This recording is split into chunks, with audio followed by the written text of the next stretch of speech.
제 소개하면은 20살에 신학을 공부하면서 원로 목사님을 만나게 되었어요. 그래서 25년 전에 처음으로 원로 목사님을 만나고 그리고 2000년도에 한국에 들어왔어요. 그리고 우리 집안은 우리 가족은 4대째 기독교 집안이고 우리 아버님은 또 목사님이셔요. 그래서 목회하다가 지금 나이가 되셔서 지금 은퇴하셨어요. 그래서 원래 우리 아버님은 이북 사람이에요.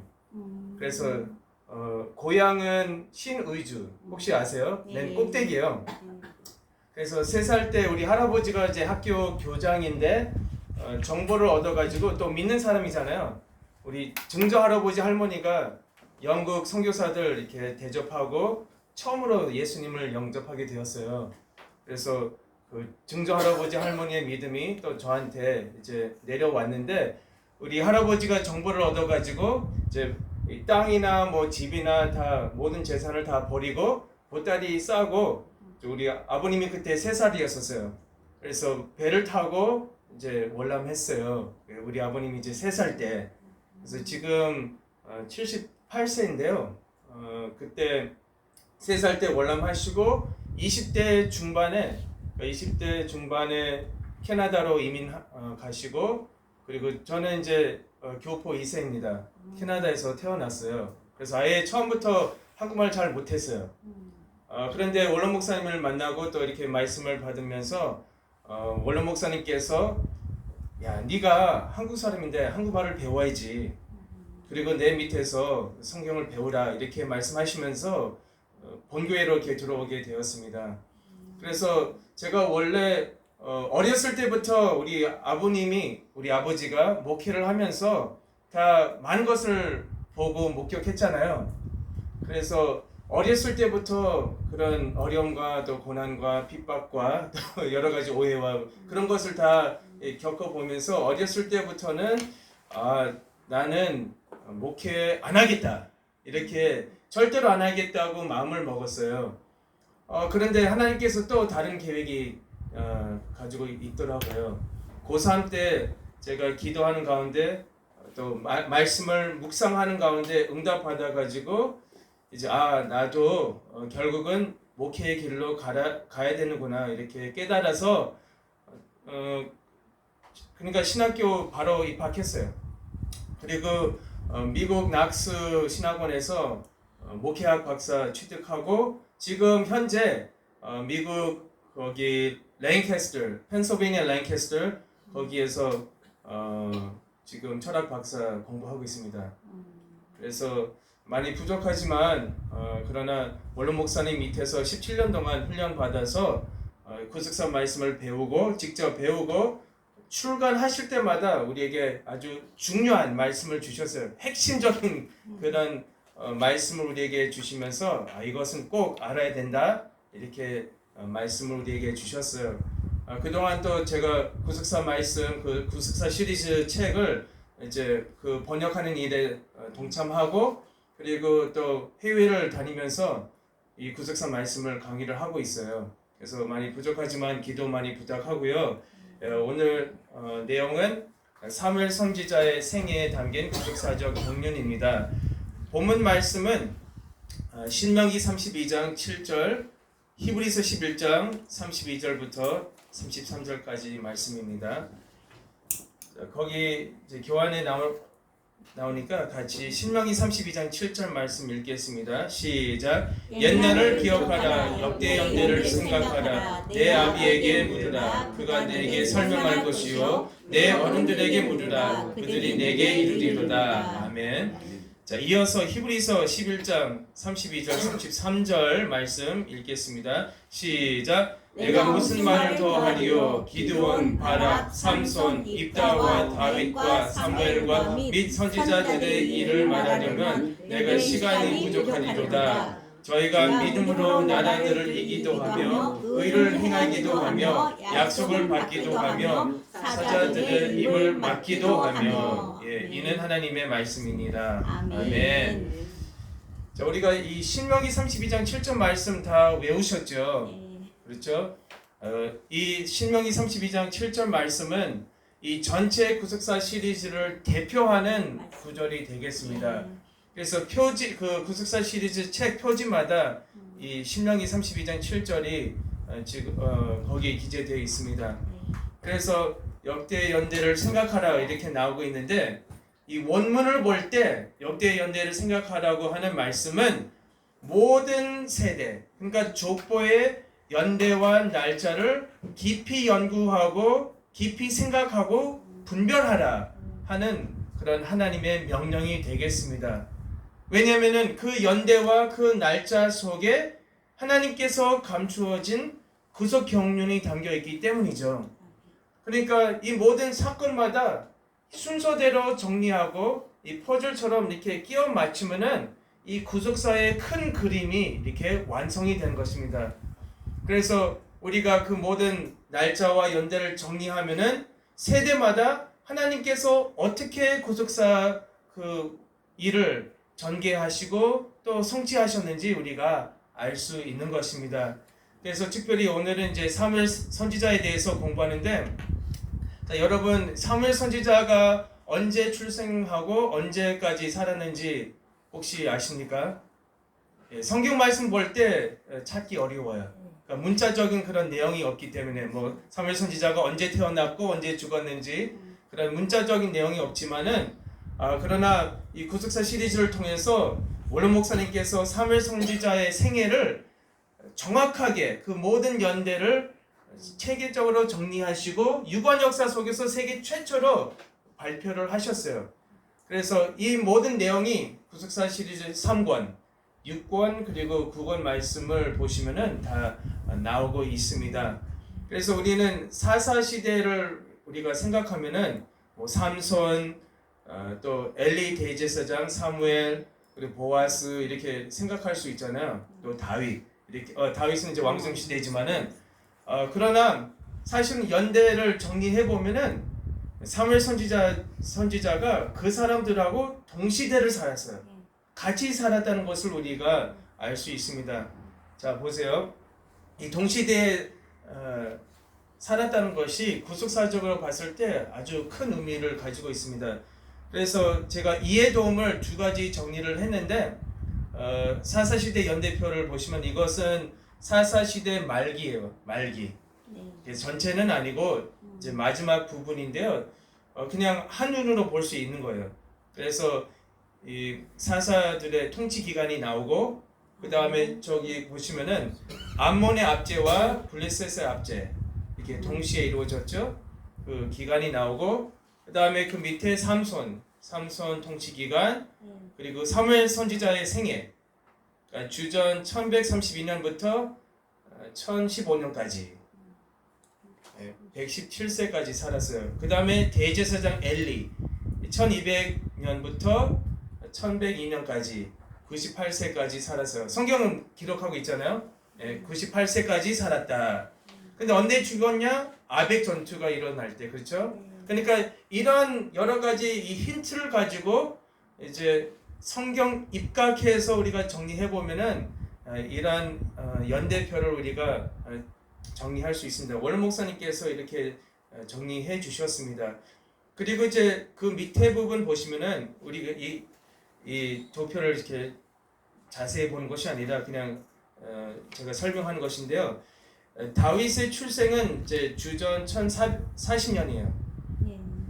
그리고 한 세대를 25년으로 계산해 보면은 그러면 보아스가 약 주전 1115년에 출생했다는 것을 우리가 추정할 수 있어요. 물론 이게 조금 세대마다 차이가 있을 수도 있지만은 그러면은 보아스가 1115년에 출생했다면은 딱 이렇게 보면은 좀 비율이 조금 틀리지만은 보아스는 대제사장 엘리와 같이 살았고 사무엘 선지자 삼손 이렇게 그런 상황 속에서 보아스가 살았다는 것을 우리가 알 수 있습니다.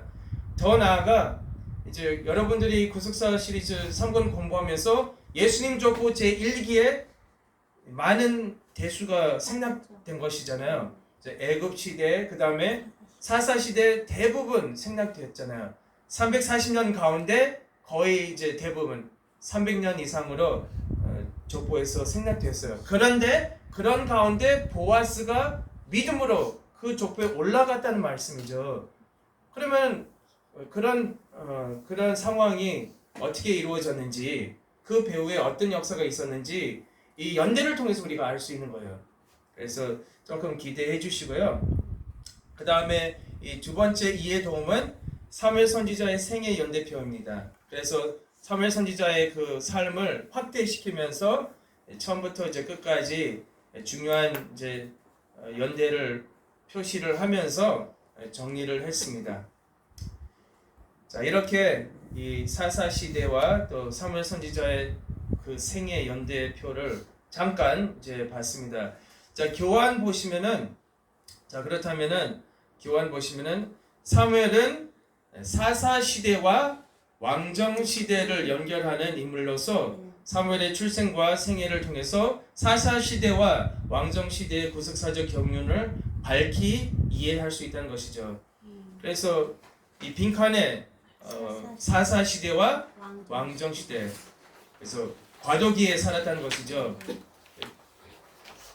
그래서 이 사무엘 선지자는 한마디로 정리한다면은 하나님의 등불이었었어요. 등불. 잠언서 20장 27절 적어 주시면 되는데, 잠언서 20장 27절 말씀 볼 때 사람의 영혼은 여호와의 등불이다, 이렇게 말씀해 주고 있죠. 자, 구속사 시리즈 3권의 제목이 무엇이죠? 영원히 꺼지지 않는 언약의 등불이죠. 그러니까 이 언약은 하나님의 말씀, 하나님의 언약이 등불이고, 또 말씀이 등불이고, 또 예수님 자신이 등불이고, 또한 잠언서 20장 방금 27절 말씀 볼 때 하나님의 백성도 또 하나님의 그 사람 혹은 성도들도 하나님의 등불이라고 성경은 말씀해주고 있습니다. 그러니까 사무엘이 하나님의 등불이다, 이런 관점에서 우리가 구속사 시리즈 3권을 우리가 읽어야 된다는 것이죠. 아, 사무엘은 하나님 등불이다. 그래서 그 세대를 밝히는 그런 역할을 가지고 있었다는 것을 우리가 알 수 있는 것입니다. 자, 그래서 이제 사무엘 선지자가 어떤 상황 속에서 등장했는지 이 사사시대 말기의 배경에 대해서 잠깐 서론적으로 다루고자 합니다. 그래서 먼저는 사사시대 말기는 가장 어두운 시대였었습니다. 그러니까 사사시대 거의 전체가 대부분 족보에서 승낙되었는데, 그런데 그 가운데 사사시대 말기가 가장 어두운 시대였었어요. 그 중에서도. 그래서 여러 가지 성경적인 근거가 있어요. 근거가 있는데, 먼저는 이 동그라미 1번 보시면 두 나라에 의해 동시에 압제를 당했습니다. 그러니까 이스라엘 백성들이 하나님 앞에 범죄할 때 그들을 징계하기 위해서 하나님께서 주변에 한 나라를 일으켜서 압제하게 하셨어요. 하나님께서 하셨어요. 그런데 두 나라가 이스라엘 백성을 동시에 압제하고 있다는 것을 봤을 때 이스라엘 백성의 죄가 얼마나 심각했는지 우리가 짐작할 수 있는 것이죠. 그러니까 두 나라가 동시에, 암몬과 블레셋. 그러니까 블레셋은 이제 서부 지역에 있었고, 그다음에 암몬은 요단강 동쪽에 있었잖아요. 그러니까 샌드위치 모양으로 하나님께서 이스라엘 백성을 완전히 이제 징계를 하셨습니다. 그래서 이 사사 시대 말기가 가장 어두운 시대였다는 것을 우리가 알 수 있습니다. 그래서 그 도표를 보시면서, 그러니까 동시대에 사무엘이 이제 그 사무엘 선지자가 이제 대제사장 엘리와 삼손과 또 이렇게 사사들과 같이 동시대를 살았는데, 그리고 도표를 보시면은 이 암몬의 압제와 블레셋의 압제가 동시에 이루어났잖아요. 예, 그래서 그것을 볼 때 이 사사 시대 말기가 가장 어두웠었다. 그 다음에 두 번째 근거는 기근이 임했어요. 기근. 그러니까 룻기서 1장 1절 말씀 볼 때 사사들의 치리하던 때에 그 땅에 흉년이 드니라. 그래서 기근이 임했어요. 그러니까 하나님께서 기근을 보냈어요. 그래서 그만큼 이 백성들이 타락했다는 것을 우리가 알 수 있습니다. 그 다음에 세 번째 근거는 왜 사사시대 말기가 가장 어두운 시대였었는지, 사사시대 가운데 주전 1102년에 아벡 전투에서 법궤를 빼앗겼습니다. 사무엘상 4장 22절에 말씀해주고 있습니다. 그렇죠? 그러니까 이 법궤는 하나님의 임재와 하나님의 말씀을 상징하고 있어요. 그러니까 법궤를 빼앗겼던 것을 봤을 때 그것은 바로 하나님께서 떠나셨다는 것을 우리가 알 수 있습니다.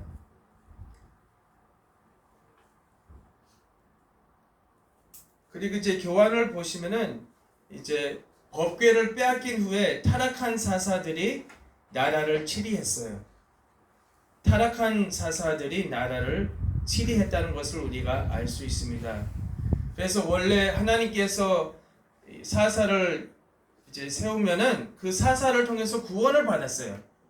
그런데 법궤를 빼앗긴 후에 이 타락한 사사들이 나라를 통치하니까 진정한 태평을 누리지 못했어요.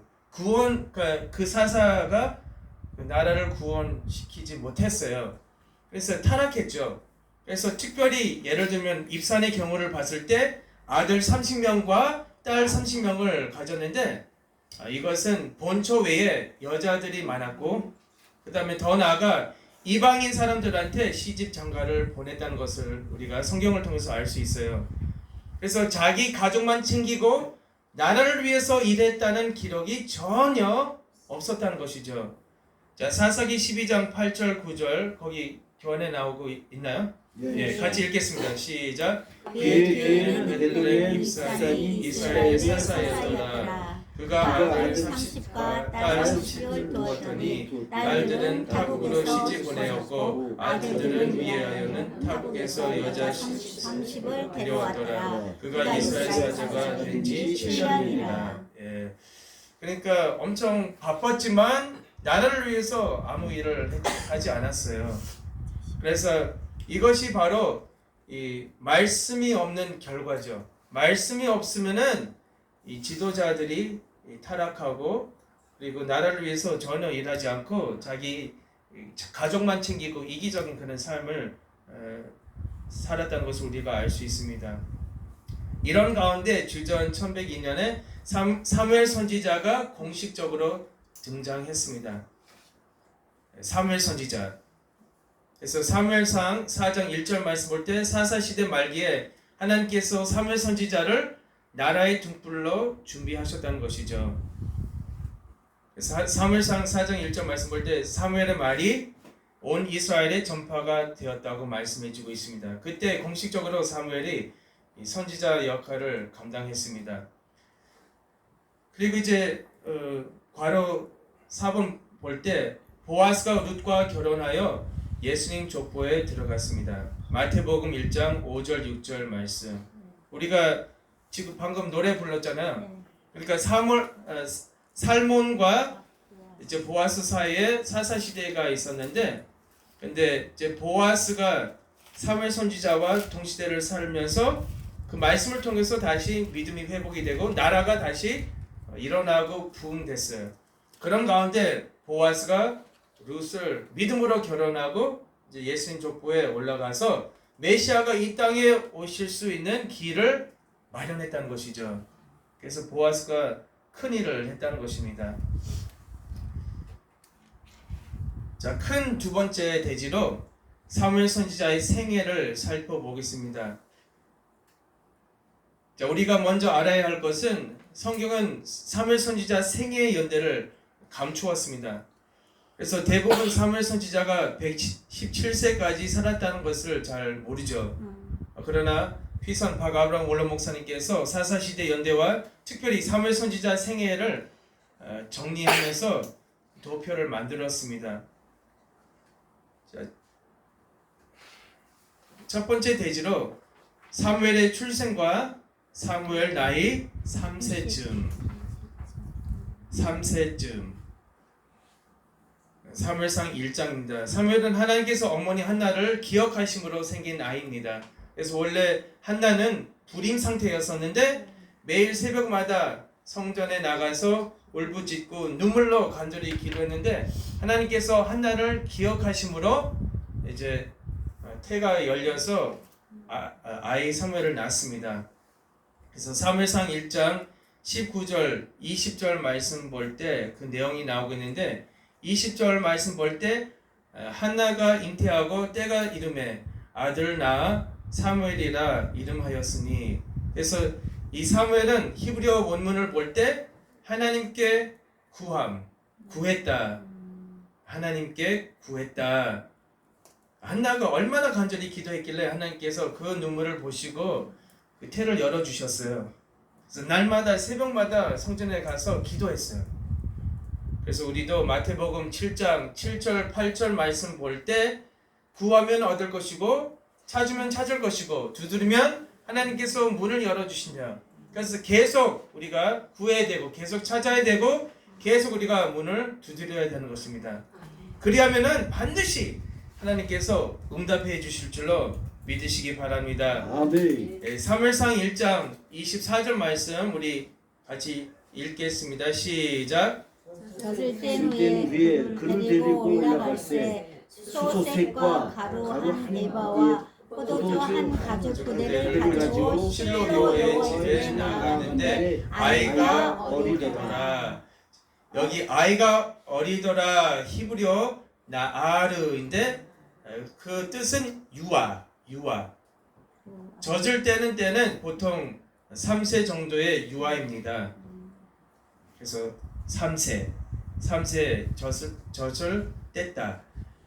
그래서 보통 히브리인들의 젖 먹이는 습관상 3살 정도의 젖을 뗍니다. 그래서 참고로 창세기 21장 8절 말씀 볼 때 이삭이 젖을 뗄 때 3세였었다고 성경은 우리에게 말씀해주고 있습니다.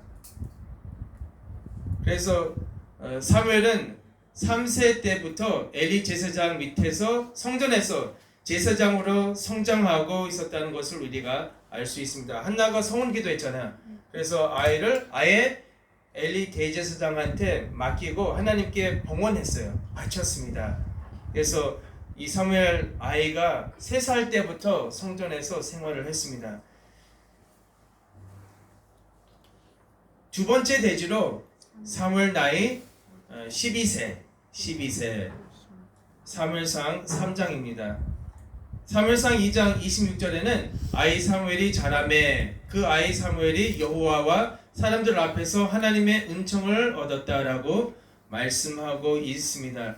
그래서 문자적인 기록은 없지만 사무엘이 처음 계시를 받고 또한 사무엘이 부르심을 받을 때 바로 12살 때 받았다는 것을 우리가 여러 가지 근거로 우리가 알 수 있습니다. 먼저는 요세푸스 5권에 기록하고 있습니다. 사무엘이 12살 때 계시를 먼저 처음 받았다. 또 부름을 받았다. 요세푸스를 통해서 우리가 알 수 있고 그 다음에 사무엘 선지자가 예수님을 예표하는 인물이잖아요. 그래서 예수님도 12살에 성전에 올라갔다고 성경은 기록하고 있어요. 그래서 사무엘 선지자가 사무엘상 2장 26절 말씀 볼 때 아이 사무엘이 점점 자라매 여호와와 사람들에게 은총을 더욱 받더라. 그러니까 예수님도 같은 기록이 있잖아요. 누가복음 2장 40절 또 42절 말씀 볼 때 아기가 자라며 강하여지고 지혜가 충족하며 하나님의 은혜가 그 위에 있더라. 예수님에 대해서 기록하고 있잖아요. 그래서 비슷한 그런 기술입니다. 예수께서 12살 될 때에 저희가 이 절기의 전례를 쫓아 올라갔다가 예수님을 잃어버렸잖아요. 그리고 49절 말씀 볼 때 누가복음 2장 49절 예수께서 가라사대 어찌하여 나를 찾으셨나이까 내가 내 아버지 집에 있어야 될 줄을 알지 못하셨나이까 하시니. 그리고 누가복음 2장 52절 우리 찾아볼까요? 네. 누가복음 2장 52절 찾아보겠습니다.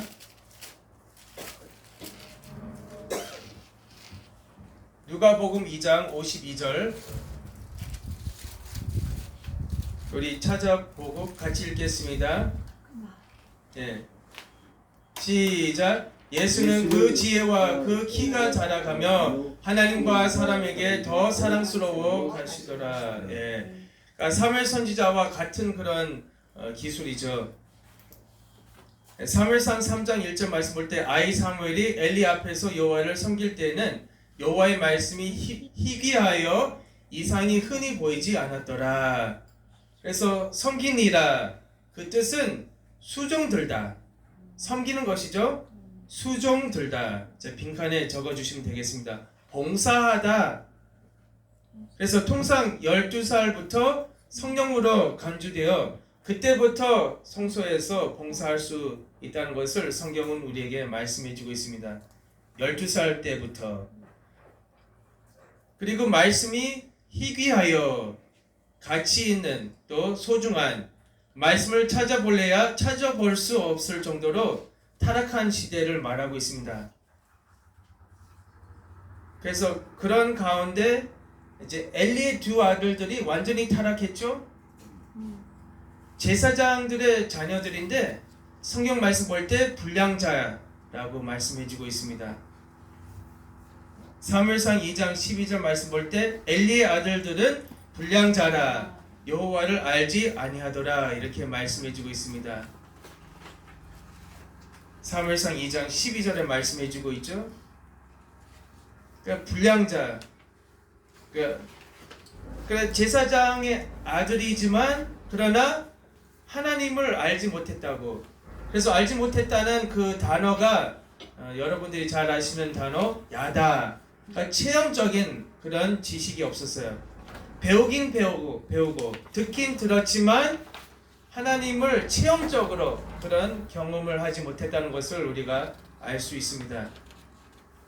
그래서 그냥 지식적으로 이제 하나님에 대해서 배웠지만은 그러나 신앙이 없었다는 것을 우리가 알 수 있습니다.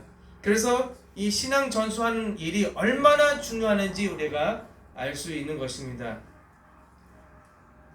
그래서 이 아들들이 얼마나 타락했는지 사무엘상 2장 13절부터 17절에 기록하고 있습니다. 특별히 그 가운데 17절 우리 거기 교환에 나오니까 같이 읽겠습니다. 시작. 이 소년들의 죄가 여호와 앞에 심히 금은 그들이 여호와의 제사를 멸시하였다. 예, 여호와의 제사를 멸시했다. 이 멸시하다 나츠인데 경멸하다, 질색하다, 그리고 얕보다.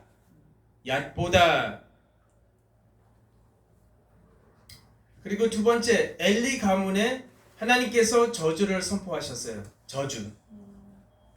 그때 사무엘 선지자가 12살이었었어요. 그 말씀이 사무엘에게 12살 때 임했어요. 근데 그 말씀 가운데 하나님께서 엘리 가문을 저주하는 내용이 나오고 있어요.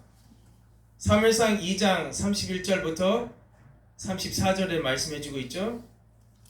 거기 교환에 나오고 있죠. 네, 그래서 제가 먼저 31절부터 읽으면서 교독하겠습니다. 보라, 내가 내 팔과 내 조상의 지팔을 끊어 내 집에 노인이 하나도 없게 하는 날이 이를지라. 자, 32절 시작. 교환에 안 나왔어요. 찾아야 돼요. 아, 그래요? 네. 아, 죄송합니다. 네. 네네. 자, 우리 사무엘상 2장 31절부터 34절까지 말씀. 예, 빠졌나봐요. 네, 원래 있어야 되는데. 예. 31장부터 사무엘상 2장 31절부터 34절. 그때 사무엘 나이가 12살이었었어요. 네. 하나님께서 엘리 가문의 저주를 선포하시는데 32절 우리 같이 읽겠습니다. 시작. 이스라엘에게 모든 복을 베푸는 중에 너는 내 처소에 환란을 볼 것이요 내 집에 영영토록 노인이 없을 것이며. 자, 33절 시작. 내 단에서 내가 끊어버리지 아니할 너의 사람이 너의 눈을 새장케 하고 내 마음을 슬프게 할 것이요 내 집에 생산하는 모든 자가 젊어서 죽으리라. 34절 시작. 내 두 아들 홈니와 비느하스가 한 달에 죽으리니 그 둘에 당할 그 일이 내게 표징이 되리라. 아멘. 이미 하나님께서 사무엘 선지자가 12살 때 홈리와 비느하스가 같은 날에 죽을 것을 이미 예언하셨어요. 그 다음에 그렇다면은 엘리가 그 말씀을 들었다면은 회개를 해야죠. 근데 회개를 하지 않았어요. 그래서 동그라미 3번 말씀 볼 때 사무엘을 부르시고 엘리 가문에 선포하신 저주를 다시 언급하셨어요. 그래서 사무엘상 3장 말씀 볼 때 사무엘과 대제사장 엘리를 대조하는 구조를 우리가 발견할 수 있습니다. 그래서 사무엘상 3장 1절 이하의 말씀 볼 때 이 사무엘이 이 자라나는 모습과 또 엘리는 타락하는 모습을 우리가 볼 수 있습니다. 그래서 사무엘상 3장 2절 말씀 볼 때 엘리는 자기 처소에 누웠고 사무엘은 언약궤에 있는 성전 안에 누웠다 이렇게 말씀해주고 있는데, 근데 먼저는 말씀이 없었어요. 그러니까 사무엘상 3장 1절 말씀 볼 때 그때 이제 말씀이 희귀하여 이렇게 말씀해주고 있잖아요. 그러니까 엘리 대제사장과 그 아들들이 말씀이 없었어요. 그런데 하나님의 말씀이 사무엘에게 임했다는 것이죠. 그리고 두 번째로 그 대조하면은 엘리 대제사장은 자기 집에 누웠어요. 근데 원래 대제사장은 성전에서 활동하고 여호와 앞에서 먹고 마셔야 되는데, 근데 자기 집에서 누웠다는 것은 사명의 자리에서 이탈하고 그리고 영적인 게으름을 우리에게 보여주고 있습니다. 근데 사무엘은 성전 중심된 삶을 살았다는 것을 우리가 알 수 있습니다. 성전에서 먹고 마시고 일하고 또 자고, 그래서 하나님의 궤 앞에 누웠다고 성경은 우리에게 말씀해주고 있습니다. 그래서 잠언서 6장 9절 말씀 볼 때 게으른 자여 내가 어느 때까지 눕겠느냐, 내가 어느 때에 잠이 깨어 일어나겠느냐. 그래서 이 누웠다는 것은 영적인 그런 게으름을 우리에게 보여주고 있어요. 그리고 또 하나를 이제 대조한다면은 엘리 대제사장의 눈이 어두워졌어요. 영적으로 깨어있지 않고 영적으로 어두워졌다는 것을 우리가 알 수 있습니다. 이 사무엘상 3장 2절 말씀 볼 때 엘리의 눈이 점점 어두워가서 잘 보지 못하는 그때에 그가 자기 처소에 누웠고, 그러니까 영적으로 이 영안이 이렇게 닫혀졌어요. 육신적인 눈이 아니라 영적인 눈을 말하는 것이죠. 그래서 마태복음 6장 22절 말씀 볼 때 눈은 몸의 등불이니 이렇게 말씀해주고 있습니다. 그러므로 내 눈이 성하면 온 몸이 밝을 것이요. 마태복음 6장 22절에 말씀해주고 있습니다. 그리고 사무엘상 3장 11절 말씀 볼 때 여호와께서 사무엘에게 이르시되 보라 내가 이스라엘 중에 한 일을 행하리니 그것을 듣는 자마다 두 귀가 울리리라 이렇게 말씀하면서 다시 하나님께서 엘리 가문을 저주하는 내용이 나오고 있습니다. 사무엘상 3장 12절부터 18절에 말씀해주고 있습니다. 그 다음에 이제 18년이 지났어요. 이제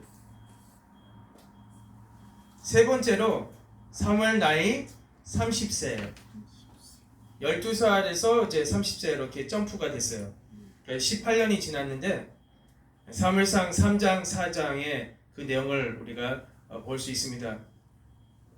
그래서 이 아벡 전투가 일어난 주전 1102년은 사무엘이 온 이스라엘의 선지자로 세움을 입은 때로 그의 나이 30세로 알 수 있다는 것을 성경을 통해서 알 수 있습니다. 사무엘 나이 30세. 그때 공식적으로 이제 선지자로 하나님의 말씀을 선포하기 시작했습니다.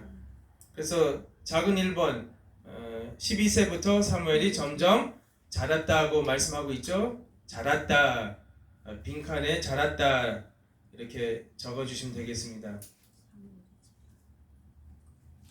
그리고 괄호 2번 볼 때 30세가 되어 선지자로서 공식적인 활동을 시작했다는 것을 우리가 알 수 있습니다.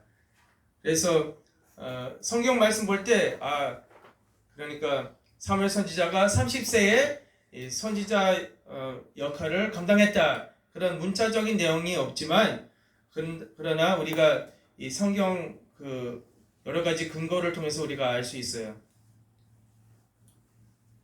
동그라미 1번 성소에서 봉사 직무를 수행할 수 있는 나이가 바로 30세 이상입니다.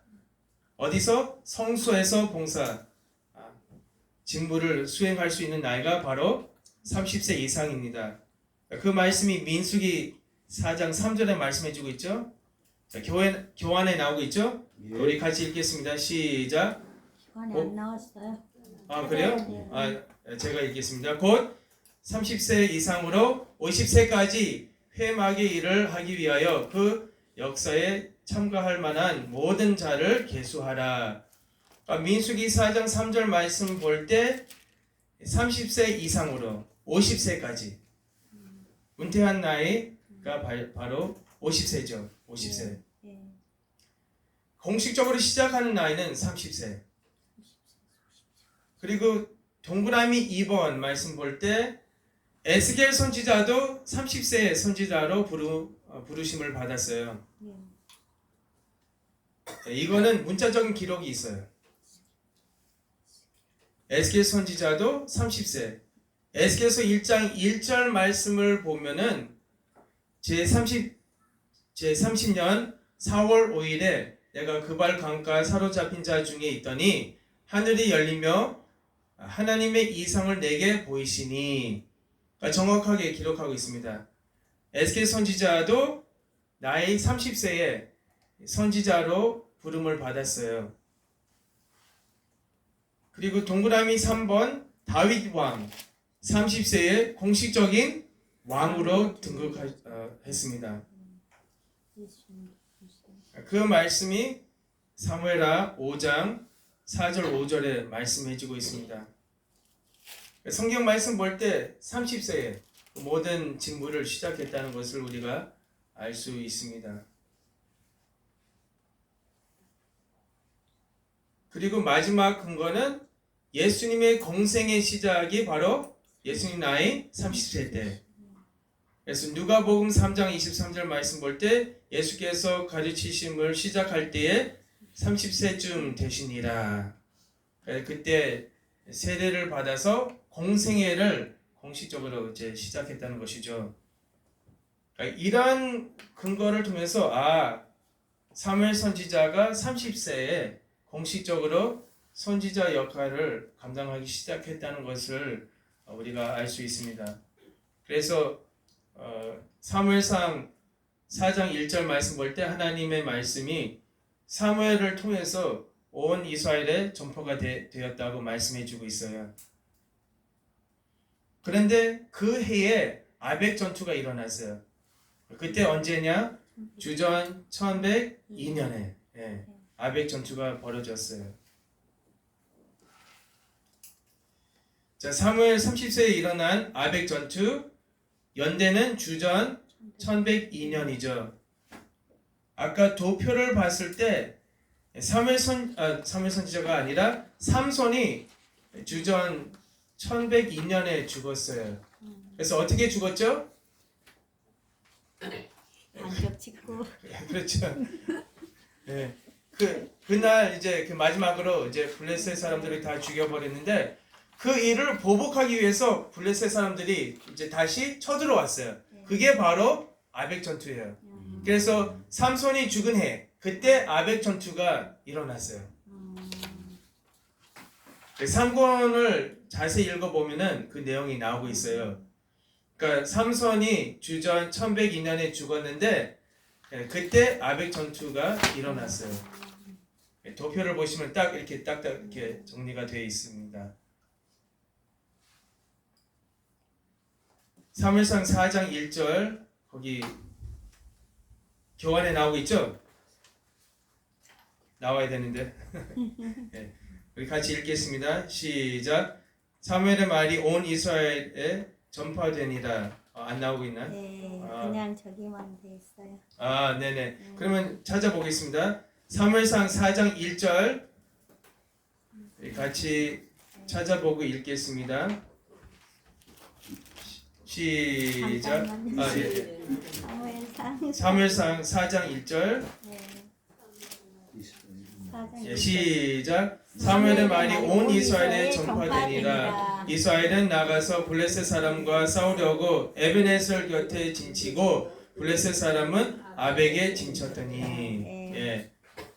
그때 주전 1102년이었었어요. 그때 사무엘 나이 30세. 그래서 1차 전투가 일어날 때 죽임을 당한 군사가 4,000명이 되었다고 성경 말씀해주고 있습니다. 그 말씀이 사무엘상 4장 1절부터 5절에 말씀해주고 있습니다. 그래서 이 사람들이 이제 장로들하고 이제 의논을 했는데 왜 우리가 실패했나? 왜 우리가 이렇게 이만큼 손해를 봤는지 이렇게 의논하는 가운데 우리가 언약궤를 앞세우지 않았기 때문에 우리가 졌다. 그래서 언약궤를 옮기면서 이제 홈리와 비니스가 언약궤를 가지고 이제 전쟁터에 가져갔어요. 그래서 약간 미신처럼 언약궤만 가지고 있으면 우리가 승전할 수 있다. 그러니까 언약궤를 앞세워서 이제 전쟁터에 나갔는데 근데 3만 명이 더 죽었어요. 대실패했어요. 2차 전투가 일어났을 때 죽음이 당한 군사가 3만 명이 되었습니다. 10절에 나오네. 예, 사무엘상 4장 10절에 나오고 있습니다. 그리고 이제 언약궤를 이제 지키고 있는 홈리와 비느하스가 같이 죽었어요.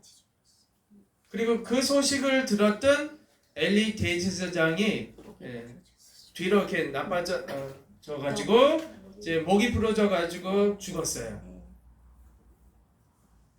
며느리가 이제 애를 낳는데 그 아이를 이가봇 여호와의 영광이 떠났다라고 이제 아이 이름을 지었어요. 그리고 죽었어요.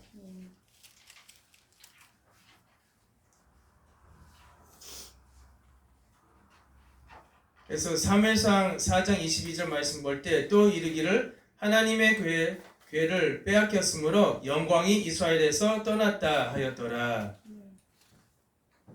사무엘이 12세부터 30세까지 몇 년이 지났어요? 18년이 흐르는 시점에서 이 일이 일어났습니다. 그래서 하나님께서 그 말씀을 선포했는데 18년 만에 그 말씀이 이루어졌어요. 그래서 하나님의 말씀이 한번 하나님의 입에서 선포가 되면 반드시 이루어지는 것이죠. 이사야서 55장 10절부터 11절 말씀 볼 때 하나님의 말씀이 하나님의 입에서 선포가 되면 반드시 열매를 맺어서 형통으로 돌아온다라고 말씀해주고 있습니다. 그래서 아무리 이렇게 시간이 많이 지나간다고 할지라도 반드시 그 말씀이 성취가 된 것이죠. 18년이 이제 지나서 드디어 그 말씀이 이루어졌어요. 그래서 이렇게 아벡 전투가 일어나면서 결과적으로 언약궤를 빼앗기고 그러나 어떻게 보면은 영적으로 이 영적인 교체가 이루어졌어요. 엘리 대제사장 가문이 이제 망하고 사무엘 선지자는 일어나고 그런 영적인 교체가 이루어졌어요. 비록 이제 전쟁이 일어났지만은 그 전쟁을 통해서도 모든 것이 협력해서 하나님의 뜻이 이루어졌습니다.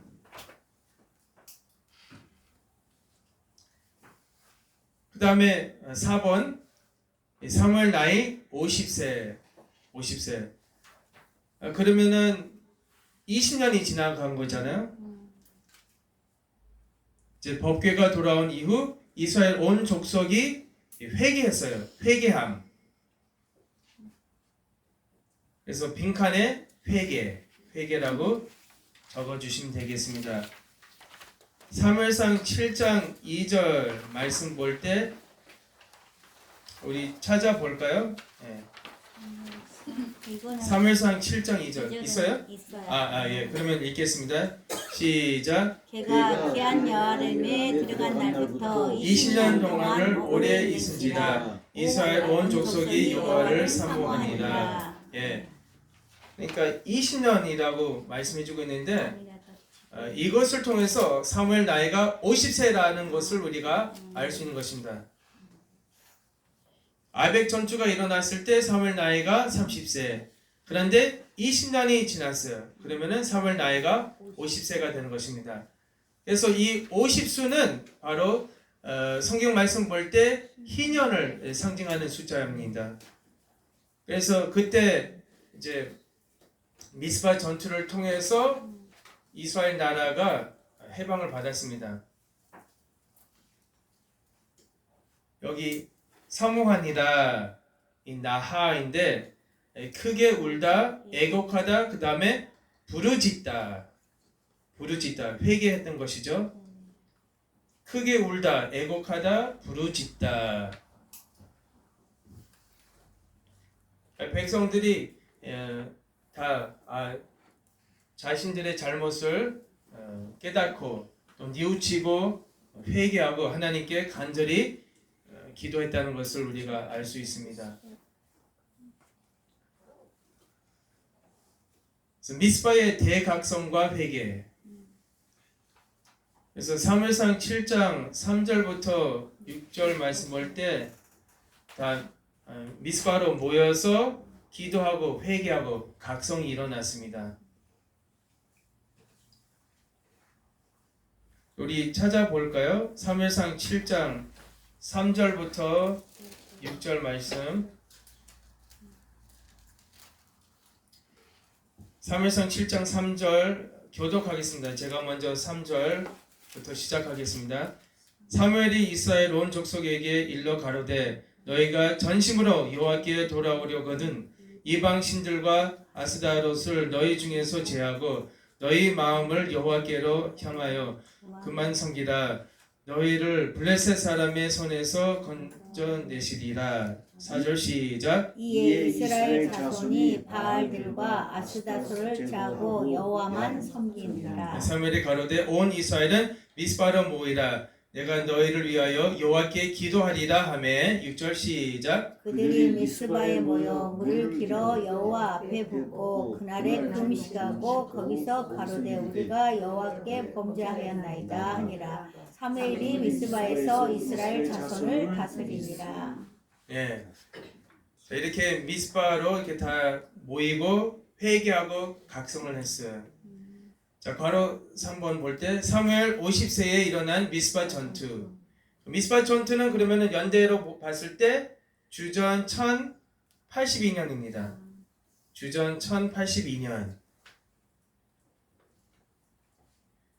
사무엘상 7장 7절 8절 말씀 볼 때 이스라엘 자손이 미스바에 모였다 함을 블레셋 사람이 듣고 그 방백들이 이스라엘을 치려 올라온지라 이스라엘 자손이 듣고 블레셋 사람을 두려워하여 8절 말씀 시작. 사무엘에게 이르되 당신은 우리를 위하여 우리 하나님 여호와께 쉬지 말고 부르짖어 우리를 블레셋 사람의 손에서 구원하시게 하소서. 예, 기도 부탁했죠.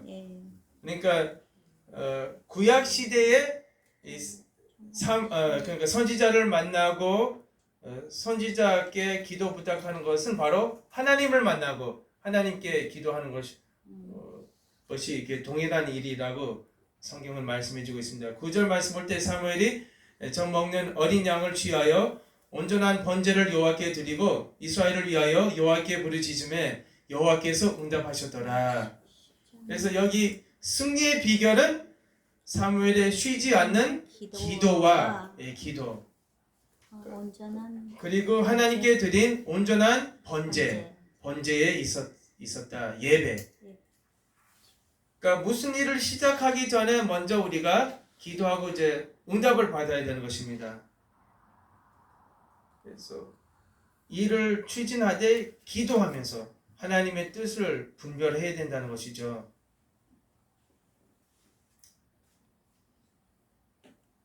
부르짖음의 자크로서 도움을 청하다. 자크, 도움. 그 다음에 도움을 요청하는 간절한 기도를 나타내고 있습니다. 그리고 에베네셀의 하나님이 승리를 주셨습니다. 에베네셀, 여호와께서 여기까지 우리를 도우셨다. 도와주셨다. 도우셨다. 하나님께서 지금까지 그들을 붙잡아 주시고 도와주시고 또 승리케 하셨다는 것을 우리가 알 수 있어요. 그 말 속에 지금까지 하나님께서 그들을 도와주셨는데 그리고 끝까지 하나님께서 이제 도와주시고 그들을 붙잡아 주셨다는 그 의미가 담겨 있어요. 그 말씀이 사무엘상 7장 13절 14절에 말씀해 주고 있습니다. 그 다음에 다섯 번째로 사무엘 나이 82세. 그러면은 50세에서 82세 몇 년이 지났어요? 32년이 지났어요. 근데 그때 무슨 일이 있었냐면 이제 백성들이 왕을 세워달라고 이제 요구합니다. 그래서 원래 왕을 세워달라고 하는 것이 하나님 뜻이 아니었었는데 고집부리고 이제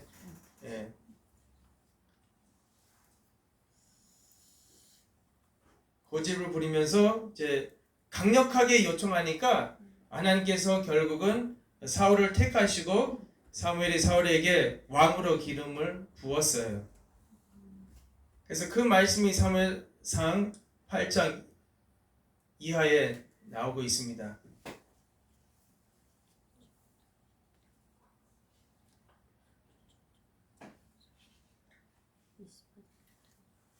미스파 전투 이후 7장 이어지는 8장에서 사무엘상 8장 1절 사무엘이 늙음에 또 사무엘상 8장 5절 당신은 늙고 이렇게 말씀해주고 있죠.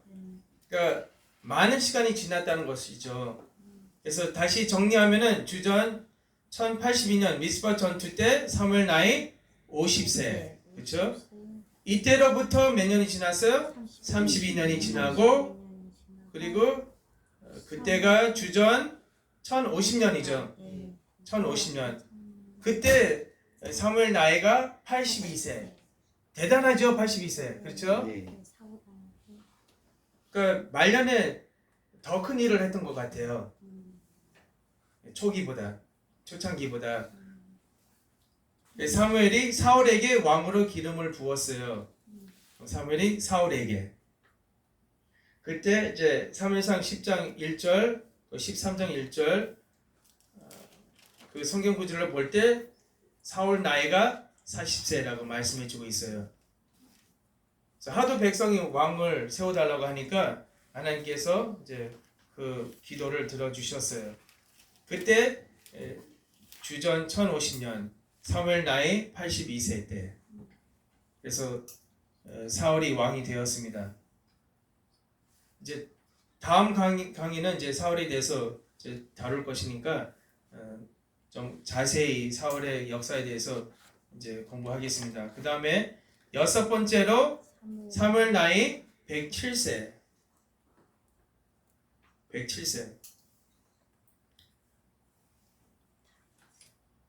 그러면은 사무엘상 16장 13절 말씀을 볼 때 어떤 일이 있었냐면은 이제 다윗이 15살 때 사무엘을 통해서 기름 부음을 받았어요. 그럼 몇 년이 지났어요?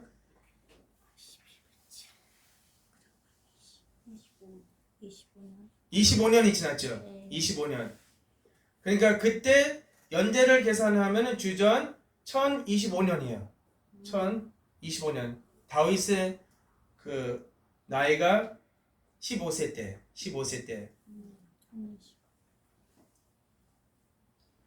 그러면은 사울 왕의 나이가 65세. 그렇죠? 계산해 보면은 기름 부음을 받고 이제 왕으로 즉위했어요. 근데 25년이 지났어요. 25년이 지났는데 그때 사울 왕 나이가 65세. 사무엘 나이는 107세. 예. 사무엘상 16장 13절 말씀 볼 때 사무엘이 기름 뿔을 취하여 그 형제 중에서 그에게 부었더니 이날 이후로 다윗이 여호와의 신에게 크게 감동되니라. 사무엘이 떠나서 라마로 가니라. 그때 다윗 15세 때 주전 1025년 사무엘상 16장 5절 11절에 말씀해 주고 있습니다. 그래서 이때 무슨 일이 있었냐면 이때 사울이 아말렉 전쟁에서 승리했지만 그러나 하나님의 말씀에 불순종했잖아요. 하나님께서 모든 사람들을 이렇게 진멸하라고 사람이나 짐승이나 다 완전히 진멸하라고 했는데 그러지 않았어요. 승리했지만. 근데 본인이 나는 끝까지 하나님 말씀에 순종했다. 그래서 하나님께서 사울을 최종적으로 이제 버리겠다고 이제 선언을 했어요. 그 이후로 사무엘이 15살 된 다윗을 찾아 1차 기름을 붓게 되었습니다. 그래서 다윗이 3번 기름 부음을 받았어요. 그래서 1차적으로는 다윗 나이 15살 때 1차적으로 기름 부음을 받았습니다. 그러니까 이때 사무엘 나이가 107세. 그리고 이제 마지막 7번째로 사무엘 나이 117세 이제 죽었습니다. 사무엘 선지자는 주전 1132년 출생하여 주전 1015년까지 살다가 117세에 죽었다고 우리가 계산할 수 있습니다. 자, 사무엘상 25장 1절 말씀 거기 나오나요? 예, 같이 읽겠습니다. 시작. 사무엘이 죽음에 온 이스라엘 무리가 모여 그를 애곡하며 남아 그의 집에서 그를 장사한지라. 다윗이 일어나 바람 방향으로 내려가니라. 예, 이때는 다윗의 도피 생활 중 제2기 제2기 중인데 그때 주전 1015년쯤 사무엘이 별세를 했습니다. 다윗이 15살 때 그러니까 주전 1025년에 기름 부음을 받았는데 5년 뒤에 그러니까 주전 1020년부터 도피 생활을 시작했어요. 그렇죠? 다윗 나이 20세부터 10년간 도피 생활하다가 30세에 왕이 된 거잖아요. 그러니까 그 연대를 다 이렇게 정리해 보면은 큰 그림이 나오는 거예요.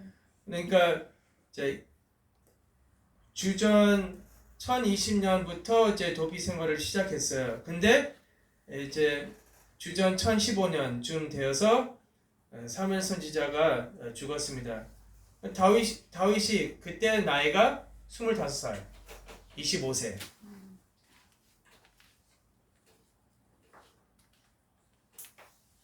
그래서 결론적으로 사무엘은 평생 이스라엘을 다스렸습니다. 사무엘 선지자가 주전 1102년부터 사역을 시작해서 주전 1015년 117세까지 죽을 때까지 87년간 나라를 위해서 쉬지 않고 기도하고 이스라엘을 다스렸습니다. 몇 년 동안? 87년 동안. 그러니까 히브리서 11장 32절에는 사무엘은 믿음으로 그 나라를 이겼다고 말씀해주고 있죠.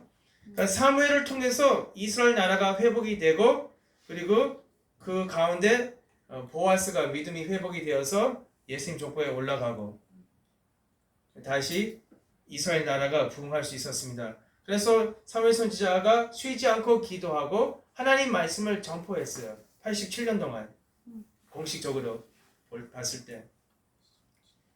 자, 마지막 부분 우리 같이 읽겠습니다. 시작. 사무엘은 이방의 압제와 반복되는 죄로 얼룩진 사사시대와 엘르담에 타락한 대비하여 온 이스라엘을 말씀과 기도로 일깨운 깨어있는 영적 지도자였다. 깨어있는.